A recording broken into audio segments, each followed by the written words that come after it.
Thank you very much. It's better.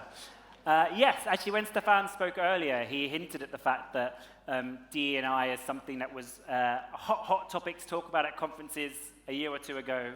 And today, we didn't even really put it on the agenda. So empathy is DE&I in disguise. Spoiler alert, that's what we're here to talk about. And Stefan also talked about empathy, so it's a good one too. This is me. My day job, I work in media and digital. I've done it in snacking, in alcohol, in consumer healthcare, now in fast food, quick serve restaurants. But actually, who I bring to work is more than that. And you heard in introduction some of those things. But yeah, I'm a man. I'm a gay man. I'm a middle-aged gay man. I'm a big fan of Eurovision. Shout out Helena Paparizou. Sakis Ruvas. You guys can do it again, no worries. But yeah, I also I take that passion, I take who I am, and I bring it to the office. Actually, when I was more junior, I didn't bring it to the office. I used to maybe try and pretend a bit and not tell my colleagues that I had a boyfriend, now a husband. I used to maybe try and cover up a bit of who I was, and that's kind of a bit stressful and a bit overwhelming. So nowadays, I do the opposite, and I shout about advertising, yes, very cleverly named, not by me, Conscious Advertising Network, WFA, and I did end up writing a book because I think inclusion is really, really, really important. But inclusive marketing is just better marketing. So when we talk about DE&I, those loving letters, more loved on this side of the Atlantic, if we can go on, maybe not. When we talk about DE&I, what do we mean by that? Often, there are, in simplest terms, in the world of marketing, there are two sides to that. There's internal DE&I. That's often what DE&I means. It's, do we have the right mix of people in our businesses? Are we giving everyone a fair chance? It's hugely, hugely important. But also as marketers, there's external DE&I. What are we putting out into the world? We are putting thousands, millions of messages out to millions of people. What kind of an example are we setting? And inclusion is our job as marketers. Now, you don't always expect a D&I presentation to go hard on Ehrenberg Bass, but if you're not familiar with this is how brands grow. This is the purchases per year. Actually, it's the purchases per year of Coke. Big fan of Diet Coke. They've had some, they've been delicious for us at breaks. And it shows us that actually the people who buy your products, it's true of every single industry, every single product we work in, it's a very long list of very different people. Yes, you have some people who buy you every day and love your product, but actually, a lot of people buy you once, buy you twice, buy you 4 times a year. And our job as marketers is to talk to all those people. And those people look wonderful and interesting and exciting and diverse and just naturally everyone in the country. If we're trying to talk to everyone in the country has different aspects of themselves. And then when we talk about D&I think sometimes it gets simplified down into, yes, there's race, yes, there's sexuality, but there's age, there's ability. We all have different aspects of diversity. Maybe we're religious, maybe we have children or we don't, maybe we have to look after our parents. There are lots of reasons why we might have slightly different life experiences, cultural experiences, aspects to who we are. And inclusive marketing is just tapping into all those different ways to A, make sure people can access, use our products, use our services, and B, to make sure we're communicating to those people, talking to those people. Jake used some of these stats before, but I think they're worth seeing again. The Unstereotype Alliance, an organization run by UN Women in partnership with Unilever, Diageo, many of you guys in this room, did this fantastic piece of research with those brands and others, Mondelez and others, that looked at sales for 2-3 years. It wasn't just, do we think people care about this stuff? It wasn't like, might they care about it? And they showed that progressive advertising that has positive and progressive portrayals of gender and other diversity, drives better long-term sales. And one of the stats I love, it drives 1.52 times better pricing power. If you want to put prices up, being more progressive in our advertising helps. But it also matters personally and socially, and it sometimes feels that inclusive advertising is this new hot topic. But actually now, I said I'm a gay man, so in the history of LGBT advertising, the first known, as far as I know, TV ads that featured LGBT inclusion was in the early 90s. So this has been going for 30 years. He does his maths quickly. It was an IKEA advert. It was a series of adverts. They had a whole bunch of different friends, couples and things, buying different furniture. Shout out to IKEA. Woo! And in the US, they made this advert. It wasn't supposed to be, this is a happy coincidence, it wasn't supposed to be a massive political point. They were just like, we have lots of consumers, some of them are gay, we should put some of them in our advert, that will be fine. It did cause quite a lot of controversy in the US, as you might imagine at the time. And times have moved on, and hopefully such an advert wouldn't make such a controversy. At the same time, on my side of the channel in the UK, I was growing up in the mid-90s. Hard to believe. And these three men, who you probably won't know unless you're very deep in British culture, were on a TV show called Queer as Folk. And Queer as Folk was about the first time in my entire life I knew gay people existed.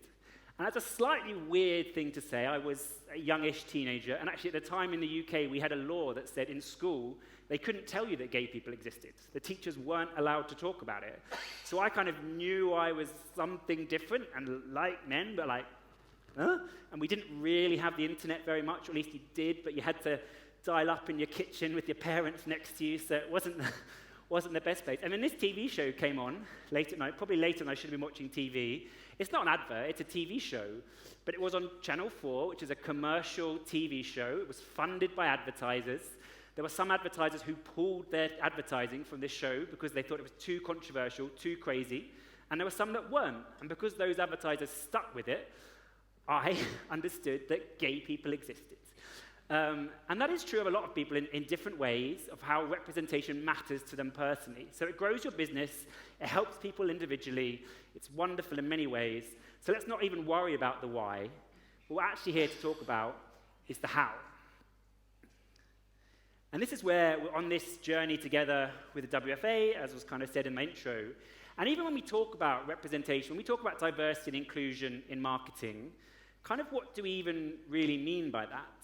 Well, there's actually sort of a spectrum we like to talk about, which is that sometimes adverts completely exclude people. Perhaps they don't recognize that people from different races or disabilities or older people. Perhaps adverts don't acknowledge that older people exist because we think younger people are cooler and trendier. Then you get to sort of more basic stereotyping, which sometimes is advertisers trying to do a good thing. Or if you look at the history of advertising, women have been well represented in advertising since it began. For most of that time, they were quite poorly stereotyped in terms of, if you look at adverts from 1940s, 50s, women have to be in the kitchen, they have to be sex objects. Some of that stuff still happens in advertising today. And then you can get to positive representation, which is ultimately, we have all these different consumers we want to talk to. You positively, casually feature them in your adverts, talk to them, tell their stories, understand what might make them interesting, emotional people. And there is a sort of top level of this sort of purposeful inclusion for brands that kind of want to run a campaign. Maybe you actually want to run a pride campaign, or you want to champion working mothers, or whatever it is. And that can be brilliant, that can be great. Not every brand needs to get to that, but every brand can do the positive representation. So a whole bunch of us from the WFA came together and said, look, we're competitors in many ways, but in this world, we just want to make the world a better place. And one of the things that task force produced, which I think is a really great insight, was that we all, basically everyone around that virtual table said, look, we want to do this stuff. We want to reach more consumers. We want to talk to it. Let's pull together, curate all our best practice, come together and say, what's stopping us? And the simplest answer that came up was that you kind of forget to do it.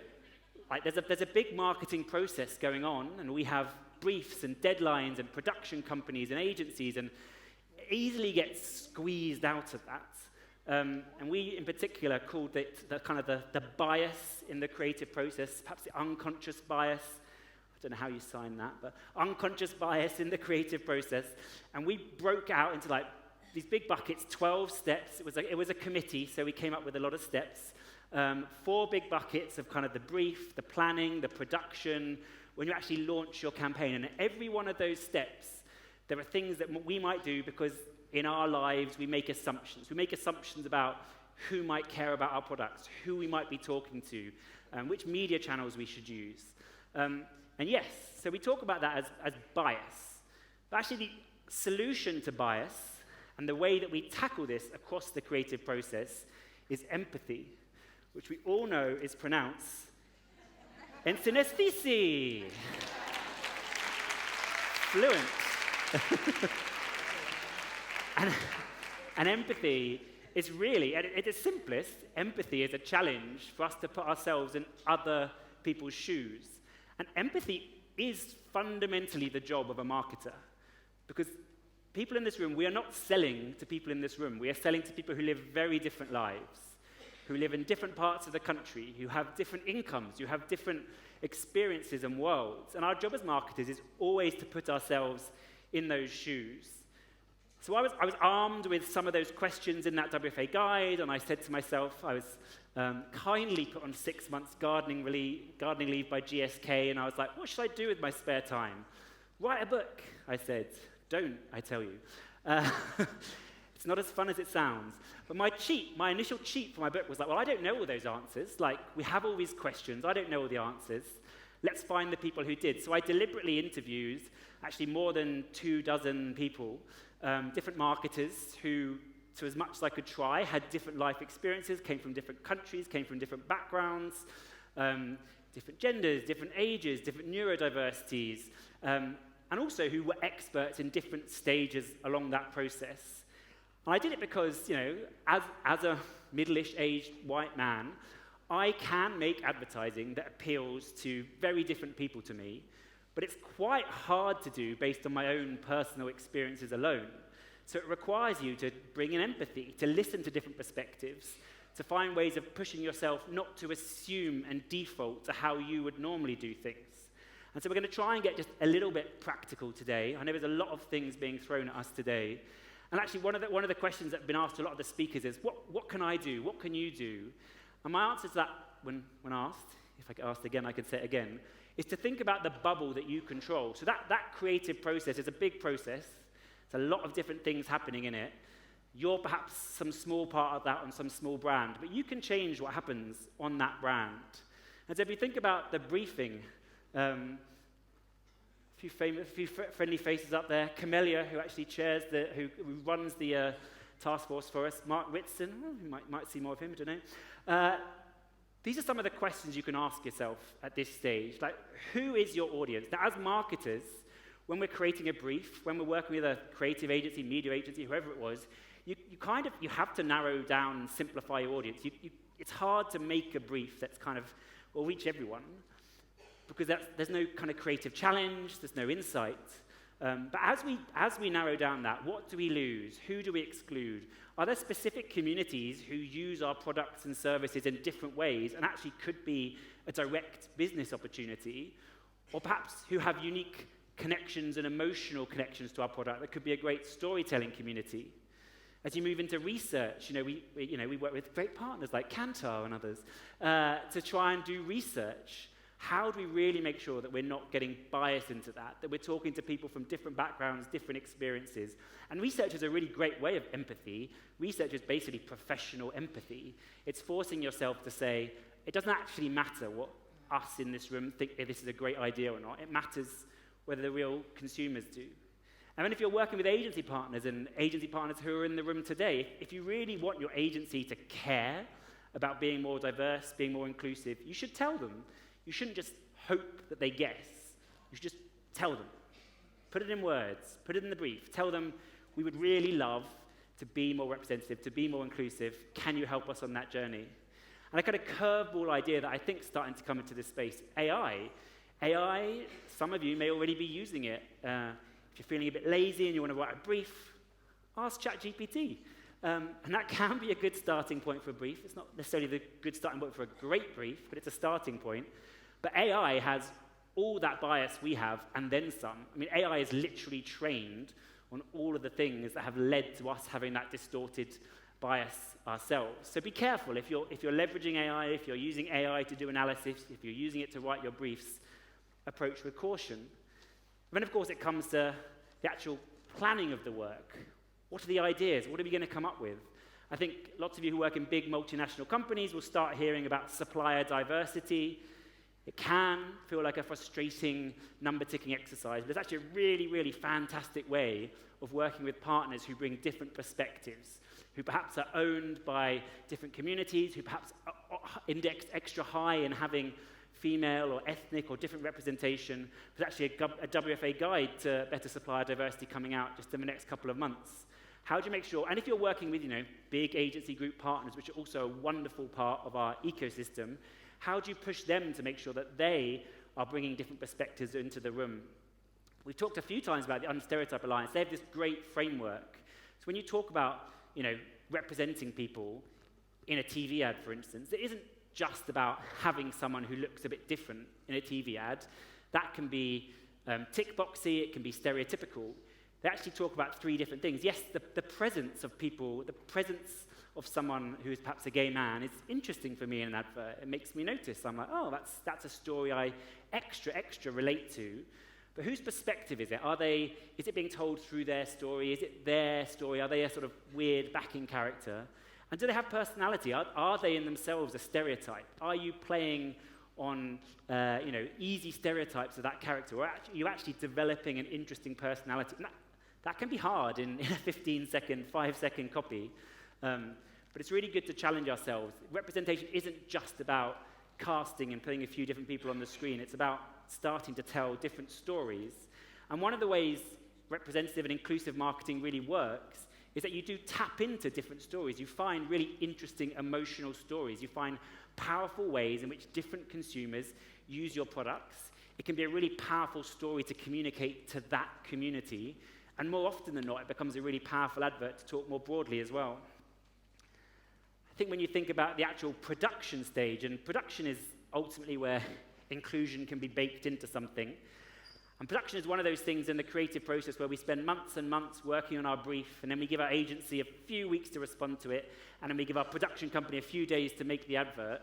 And if you squeeze down like that, it's very hard for a production company to do a good casting process, to find people from different backgrounds, to allow that diversity in. It's difficult to make sure that you have a diverse production crew, that your set and everything you're doing and actually making an advert is inclusive. And then when you've made your advert, Jake hinted at this a bit, but there's always opportunities with subtitles, with audio soundtracks, with ways of making that more accessible. Actually, I think on the ISBA website, the pack is already available. You can download it today. And it's been a really great initiative driven by Tyday and some of the P&G team and a whole bunch of other people with WFA to push us to make our adverts more accessible. And the great thing about making your adverts more accessible for someone who is perhaps hard of hearing is you also make it accessible for every single person who's watching your advert on their phone with no sound on, which is probably everyone in this room. It helps everyone. And then when you launch it, and I'm a media person at my heart, so actually the media and how we put our content out into the world is really what I have personally got passionate about. Again, in some of our earlier speaks, Jake talked a lot about what our media funds and what it doesn't fund, and of course from a D&I perspective in particular, you can very easily fund hate speech and horrible negativity. But the counter to that is it's a really great opportunity to fund positive voices, like diverse media titles that tell the stories of these communities, that positively tell the story of the LGBT community, of the Muslim community, of women, of older people. Quite a small amount of media goes a long way in funding some of those titles. And that not only gives you great reach to that audience, it also gives you a partner who can perhaps help create content with you, feed into your insights, feed into your brief. The reality is, sometimes when you launch somewhat more progressive campaigns, people have comments, people have thoughts. I think marketers get scared of the backlash. There have been, in the history of marketing, approximately one campaign by Bud Light that actually had a notable backlash. But sometimes it's still scary, and sometimes it's still something you have to worry about. And the key thing there is to be prepared, to be briefed, and to understand what you're going to talk about. And like all of these things, it's small steps. So you're not going to fix your entire creative production process overnight. But as a marketer, whatever campaign you're working on next, whatever project you're working on next, if you take one of these actions, one of these bullet points, and start doing it, and then perhaps track it to see where along that journey do you still have capability gaps. And so that framework, that a lot of these questions, actually all of these questions are one way or another in that original framework. You can get it for free from the WFA website. There's a deep dive into media. There's a deep dive into content production. There's going to be a deeper dive into supplier diversity. I learned today that we don't have Amazon in Greece, so I don't know where you can buy the book. Don't buy the book. It's rubbish. Get the free guide. And I wanted to end I've just joined quite recently Restaurant Brands International. It's the company that owns Burger King and Tim Hortons and a bunch of others. And as I joined, they've done a really great bit of what I think is representative and inclusive work. And it's inclusive work. Earlier, there was a question, how many people in the room are mums? And so it was a piece of work talking specifically to women and mums. And they had a really interesting insight, not an area of my own expertise, but that when you've just given birth, I can imagine, it's quite a heavy, tiring moment. And actually, people are often quite hungry after they're giving birth. And the Burger King team did a survey and found out that a third of women crave a hamburger just after they've given birth. And so it's a beautiful, simple, fun idea that, when you've been through quite a difficult process, maybe it's time to have a burger. And they did a little bit of activity literally a week or two ago in the UK on a day which apparently is the day of the year where the most babies are born. And they brought hamburgers to some of those women who just had a baby. But it was just a nice, it's not a crazy out there diversity and inclusion massive statement, but it's a campaign that came from people stopping, listening to different voices, listening to different experiences, and finding a really interesting cultural moment. Now, if you're a mum in this room, probably this creative will resonate extra hard with you. But I'm a man, and I've never given birth, and I still really like it. So we can end with that, I think, if we can switch over to the video.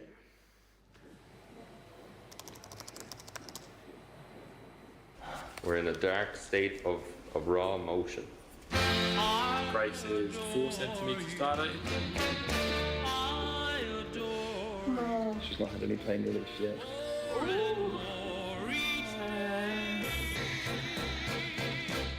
Stop it! I adore you.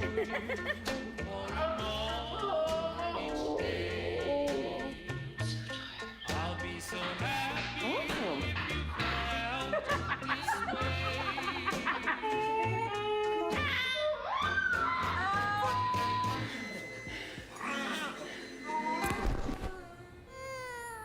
So hungry. This is the moment we've all been waiting for, bro. You want a Burger King? Oh my god, amazing.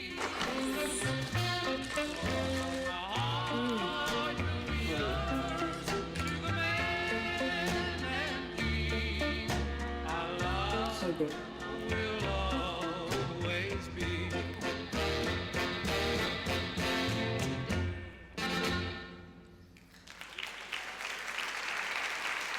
Thank you very much. Thank you.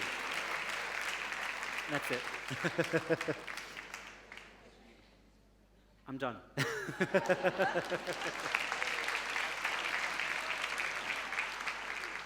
I'm sorry, it took me a moment there because I was so stunned by that campaign. Lovely, I think, yeah. And also, I wanted to share it earlier, but I forgot.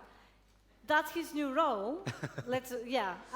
Can I share? Can I? Yes. Well, So- no, you've done enough. You did a great introduction for me already. It's perfect. But that's his new job. He's now with Restaurant Brands International, RBI, as head of international media, to build new media capabilities across Burger King, Tim Hortons, Popeyes, Louisiana Kitchen, and Firehouse Subs. They're so lucky to have him.